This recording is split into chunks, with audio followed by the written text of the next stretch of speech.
আজ আমরা রাজ্য জমিয়ত উলামায়ে হিন্দের পরামর্শে ডিএমের সঙ্গে সাক্ষাতের জন্য এসেছিলাম।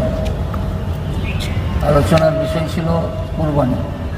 বিভিন্ন জায়গা থেকে আমাদের কাছে রিপোর্ট আসে পথে ঘাটে বাধার সৃষ্টি হচ্ছে। সেই জন্য আমরা প্রশাসনকে জানালাম পর্যাপ্ত পরিমাণে নিরাপত্তার ব্যবস্থা যেন করা হয়, যেন কেউ অন্যায়ভাবে মানুষ, গরু, ছাগল ইত্যাদি জানোয়ার নিয়ে যাচ্ছে, কোনো রকম ব্যাঘাত যেন না ঘটে।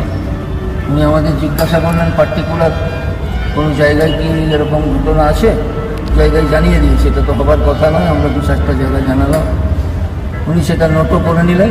কিন্তু ঠিক আছে, চিন্তার কোনো কারণ নেই, আমরা সব দিক থেকেই ব্যবস্থা করছি।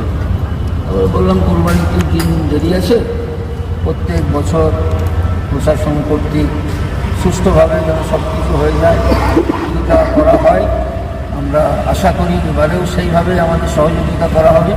উনি বললেন অবশ্যই, যেভাবে চলে আসছে সেভাবেই চলবে। উনি আমাদের এই সাক্ষাতে উনিও আনন্দ প্রকাশ করলেন এবং ওনার কথাবার্তা শুনে আমরাও আনন্দিত হলাম যে ভারতে এখনও নিয়ম কানুন যাবতীয় রেগুলেশন এখনও জীবন্ত আছে। এটাই আমাদের পাথেয়। আমরাও সেভাবে চলব যেন আইনের বাইরে আমরা কোনো কাজ না করি। আলহামদুলিল্লাহ।